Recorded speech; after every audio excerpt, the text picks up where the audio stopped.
তোমাদের মাথায় কারো কোনো পয়েন্ট আছে যে সাকসেসফুল ফ্রিল্যান্সার হইতে গেলে কি কি করা লাগবে? আরাফাত?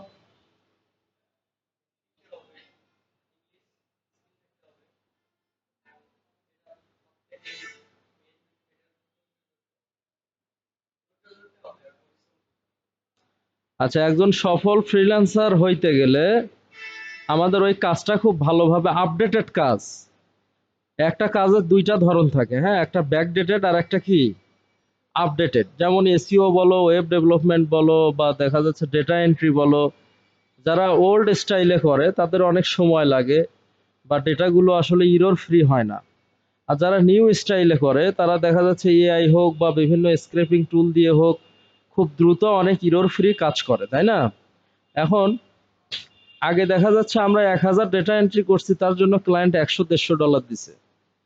এখন সেই কাজটার জন্য দেখা যাচ্ছে 20, 30, 40 এর বেশি দেয় না। কারণ কি? কারণ এখন ডেটাটা স্ক্রেপ করা যায়। কি করা যায়? ডেটাটা স্ক্রেপ করা যায়, হ্যাঁ।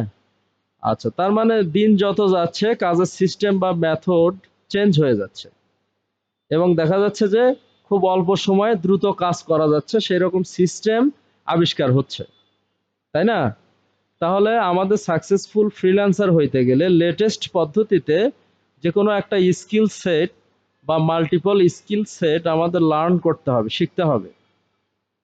আচ্ছা, সেকেন্ডলি আমাদের জবের অ্যাপ্লাই করতে হবে কি? লার্ন আপডেটেড টাস্ক অথবা স্কিল সেট। লার্ন না আর্ন। আচ্ছা, তারপরে কি? আমাদের জবের অ্যাপ্লাই করা শিখতে হবে। Learn how to apply for job. আচ্ছা, জবের অ্যাপ্লাই করতে গেলে আমাদের ইংলিশ লাগবে। কি লাগবে? কভার লেটার লিখতে হয়। 20 বা 30% জায়গায় আমাদের কি লিখতে হয়? কভার লেটার লিখতে হয়। আর কভার লেটার এআই দিয়েও লেখা যায়, কিন্তু এআই দিয়ে আসলে খুব একটা উন্নত মানের লেখা লেখা যায় না, লেখা যায় না, হ্যাঁ। এজন্য আমাদের ম্যানুয়ালি কভার লেটার লেখাটা শিখতে হবে। এআই দিয়ে আমি লিখলাম একটু কাটছাট করে, ওখানে কিছু আমার স্যাম্পল অ্যাড করলাম, বা কাজটা আমি কিভাবে করব নিজের একটা দুইটা ভিউ অ্যাড করলাম বা পয়েন্ট অ্যাড করলাম, হ্যাঁ। তো সেগুলো আমাদের জবের কিভাবে অ্যাপ্লাই করতে হয় সেটা জানতে হবে। এআই পরে, আগে আমাদের ম্যানুয়ালি শিখতে হবে। এআই একটা ভুল দুইটা সেন্টেন্স দিল, তুমি যদি না জানো ওই ভুল সেন্টেন্স দিয়ে যদি অ্যাপ্লাই করো, কাজ নামবে? আচ্ছা, তারপরে হচ্ছে এই অ্যাপ্লাই করতে গেলে আমাদের ইংলিশ শিখতে হবে। আর বেশিরভাগ জায়গাতে অ্যাপ্লাইয়ের সময় রিজিউম সেন্ড করতে হয়। কি সেন্ড করতে হয়? রিজিউম। এখন আমরা কি করি, একটা রিজিউম সব জায়গাতেই সেন্ড করি। সেটাও হয়, কিন্তু সেই ক্ষেত্রে রিজিউমটা অনেক বড় হওয়া লাগবে। কি হওয়া লাগবে? রিজিউমটা অনেক বড় হওয়া লাগবে, অল ইন অন, যাতে ওর মধ্যে সবই থাকে। আর রিজিউমটা যদি আমাদের ছোট হয় তাহলে ক্লায়েন্ট আলাদা কোনো জিনিস যদি ওই জবের মধ্যে রিকোয়ারমেন্ট থাকে, তাহলে ওই রিজিউমের মধ্যে ওই রিকোয়ারমেন্টগুলো অ্যাড করা লাগে। যদি আমি দেখা যাচ্ছে ওই ছোট রিজিউম বারবার ওইটাই দিচ্ছি, ক্লায়েন্টের রিকোয়ারমেন্টের সঙ্গে যদি ওই রিজিউম বা সিভিটা যদি ম্যাচ না করে, হ্যাঁ, তাহলে হবে না। রিজিউম বা সিভিটা যদি ম্যাচ না করে তাহলে কি হবে না। সো আমাদের এমন একটা বড় রিজিউম লিখতে হবে যেটা সব জবের ক্ষেত্রে অ্যাপ্লিকেবল হয়। তারপরেও জবের অ্যাপ্লাই করার সময় দেখতে হবে যে আমার এই রিজিউমটা ক্লায়েন্টের রিকোয়ারমেন্টের সঙ্গে ম্যাচ করতেছে কিনা। যদি 10% জিনিস ম্যাচ না করে, ওই 10% জিনিস আমরা অ্যাড করব। কি করব? আমরা অ্যাড করব, ঠিক আছে? এই, আচ্ছা, তাহলে লার্ন ইংলিশ। ইংলিশ শিখতে হবে, তাই না? তারপর কি করতে হবে? AI, utilize AI. বর্তমানে এআই যদি ব্যবহার না করো তুমি মার্কেট প্লেসে টিকতে পারবে না। এআই আমাদের কাজ মিনিমাম 10 গুণ ফাস্ট করছে। কয় গুণ? সেটা মিনিমাম, কোথাও কোথাও 100 গুণ ফাস্ট করছে। কত গুণ? 100 গুণ। তাহলে যদি এআই বাদ দিয়ে আমরা ম্যানুয়ালি কভার লেটার লিখি, ম্যানুয়ালি ডেটা এন্ট্রি করি, ম্যানুয়ালি এসইও করি, এআই দিয়ে ম্যানুয়ালি কন্টেন্ট রাইট করি এআই বাদ দিয়ে, তাহলে আমি মিনিমাম মিনিমাম 10 গুণ পিছায় থাকবো। যে এআই ব্যবহার করলো তার থেকে 10 গুণ পিছায় থাকবো, ঠিক আছে? এই জন্য আমাদের এআই ব্যবহার করতে হবে। এআই দিয়ে মোটামুটি আমরা সবই করতে পারবো। ওয়েব ডিজাইনের কোডিং থেকে শুরু করে, মার্কেটিং এর কন্টেন্ট রাইটিং থেকে শুরু করে, কভার লেটার, বলতে গেলে 95% থিংস আমরা এআই দিয়েই করতে পারবো। আচ্ছা, তারপরে আরো কিছু পয়েন্ট, সফল ফ্রিল্যান্সার হতে গেলে কি করা লাগবে আরো?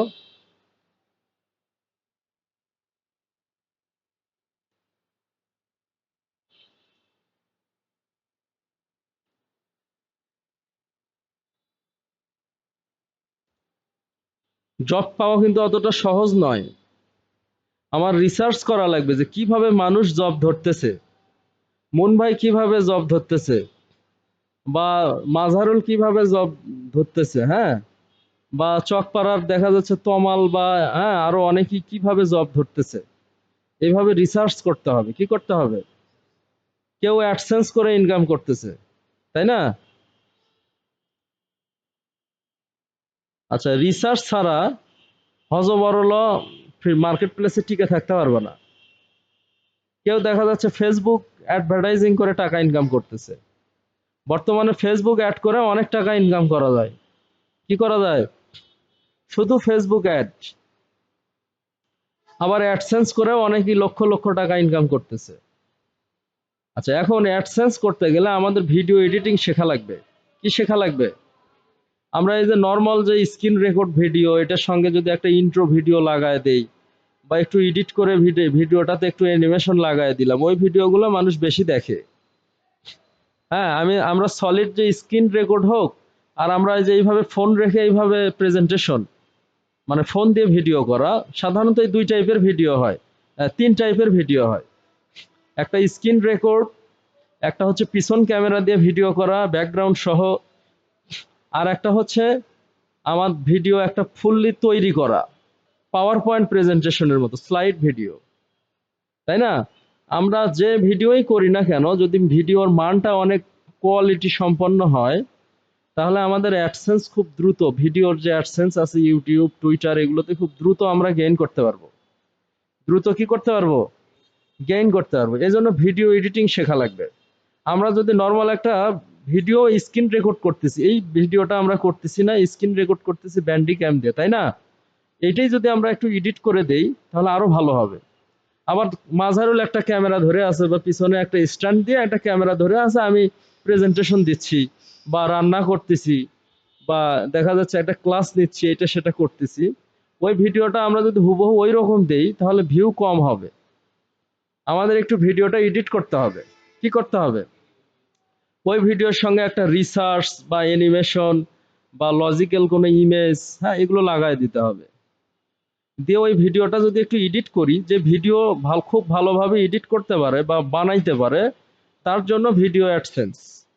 আর বর্তমানে অন্য যত অ্যাডসেন্স আছে সবার থেকে ভিডিওর যে কন্টেন্টটা এটা আগায় আছে, তাই না?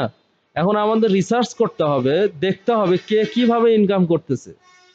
যারা সফল ফ্রিল্যান্সার তাদেরকে রিসার্চ করতে হবে। যারা অলরেডি টাকা ইনকাম করে তাদেরকে কি করতে হবে? যে কাজ পাচ্ছেই না, কাজ নামাবে বা কাজ ধরবে ধরবে ভাব, তাকে রিসার্চ করে কাজ হবে না। কেউ একজন খুব ভালো ভালো দুই একটা ম্যাথড বা ম্যাথডোলজি এক্সপ্লোর করছে, তাকে আমরা অনুসরণ এবং অনুকরণ করব, ঠিক আছে? তাহলে মোটামুটি আমরা বেনিফিটেড হব। অনেক সময় ওই ব্যক্তিটাকে তুমি, ওই ব্যক্তিটা তোমার পার্সোনাল যে ভিউগুলো শেয়ার করবে না, তার কিছু সিক্রেট তার কাছে রেখে দেবে। তো সেই ক্ষেত্রে তোমরাই রিসার্চ করে দেখবা যে আসলে কিভাবে ইনফরমেশনটা নেওয়া যায়, কিভাবে ইনফরমেশনটা নেওয়া যায়। একজনের কাছে পাইলে না, আরো 10 জন সফল ফ্রিল্যান্সার আছে। তো আসলে আহ ষষ্ঠ যে পয়েন্টটা সেটা হলো ডিটারমিনেশন অ্যান্ড প্যাশেন্স।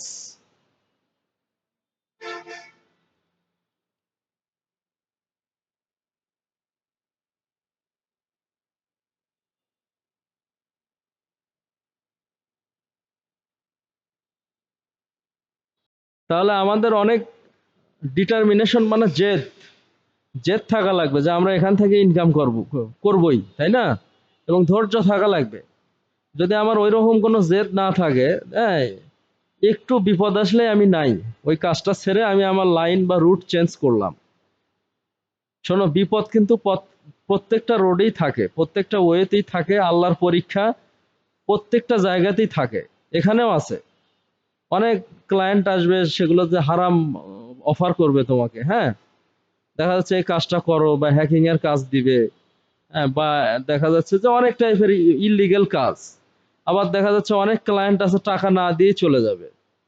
তো আমার কি প্রথম কাজটাই দেখা যাচ্ছে আমি টাকা পাইলাম না, আমি হতাশ হয়ে চলে গেলাম। বা একটু 1 মাস অ্যাপ্লাই করলাম, জব পাইলাম না, হতাশ হয়ে আমি মার্কেট প্লেস থেকে চলে গেলাম। তাহলে কিন্তু হবে না। অনেক ডিটারমিনেশন বা জেদ বা প্রত্যয় থাকা লাগবে যে আমরা অবশ্যই এই ফ্রিল্যান্সিং এ সফল হব। কি হব? সফল হব। এবং ধৈর্য থাকা লাগবে। ধৈর্যর যে কতটা গুরুত্ব, আল্লাহ তাআলা কোরআনের অসংখ্য জায়গায় ধৈর্যের কথা বলছে। কিসের কথা বলছে? কারণ আল্লাহ তোমাকে পরীক্ষা করবে। কি করবে? তুমি গেলা আর দেখা যাচ্ছে লাখ টাকার জব পাইলা, অতটা সহজ নয়। আবার মার্কেট প্লেসে কখনো দেখা যাচ্ছে ভালো সময় যাবে, কখনো খারাপ সময় যাবে। কোনো মাসে 20,000, কোনো মাসে 2 লাখ। এখন 20,000-এর দিকে দেখে তুমি কি করলা? রুট চেঞ্জ করলা, এই ফ্রিল্যান্সিং করবোই না। এরকম দেখা যাচ্ছে অস্থির মেন্টালিটি হওয়া যাবে না। কুল হওয়া লাগবে। কি হওয়া লাগবে? কুল হওয়া লাগবে, ডিটারমিনেশন এবং প্যাশেন্স থাকা লাগবে। তাহলে এই জিনিসগুলোর কোনটাতে আমাদের গ্যাপ আছে? আমি তো মনে করি তোমাদের সবগুলোতেই গ্যাপ আছে। হয়তোবা এই যে লাস্টের যে পয়েন্টটা এটাতে নাই, কিন্তু উপরের যে 5টা পয়েন্ট, এই 5টাতেই গ্যাপ আছে, তাই না?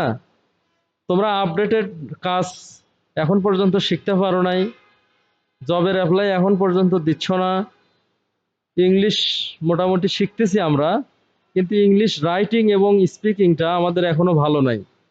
এআই কিভাবে ব্যবহার করতে হয় আমরা হয়তো বা টুকটাক করি, রাইটিংটা পারি, তাই না? কিন্তু এআই দিয়ে আমরা ভিডিও থেকে শুরু করে সবই করতে পারবো, তাই না? এআই দিয়ে ডেটা এন্ট্রিও করা যায়, রিসার্চ করা যায়। সব থেকে ভালো যে জিনিসটা আমি পাইছি এআই দিয়ে, সেটা হলো রিসার্চ করা। আমি অনেক সময় সিদ্ধান্তহীনতায় ভুগি যে এইটা অ্যাকচুয়ালি এটার রেজাল্টটা কি হবে, বা এটা কি হবে। হ্যাঁ, ওই জিনিসটা আমি এআই দিয়ে রিসার্চ করি, তাই না? এআই দিয়ে সব থেকে ভালো যে জিনিসটা পাওয়া যায়, বা এর ভালো অ্যাসপেক্ট, সেটা হলো রিসার্চ। কি সেটা? রিসার্চের এলিমেন্ট গুলো দেওয়া লাগে। আচ্ছা, যাই হোক, আমরা ফ্রিল্যান্সিং করতে গেলে ওয়েব ডিজাইন হোক, ডিজিটাল মার্কেটিং হোক, এআই আমরা অবশ্যই ব্যবহার করব। যে কোনো ধরনের ইরোর, যে কোনো ধরনের কোডিং, যে কোনো ধরনের কন্টেন্ট ক্রিয়েশন আমরা এআই দিয়ে করতে পারবো। আবার রিসার্চ করতে হবে যে আরাফাত কিভাবে ইনকাম করতেছে, আলিফ কিভাবে করতেছে, বা দেখা যাচ্ছে পলাশবাড়িতেই যারা প্রতিষ্ঠিত তারা কে কিভাবে ইনকাম করতেছে, এগুলো রিসার্চ করা লাগবে। ঠিক আছে? তারপরে ডিটারমিনেশন অ্যান্ড প্যাশেন্স।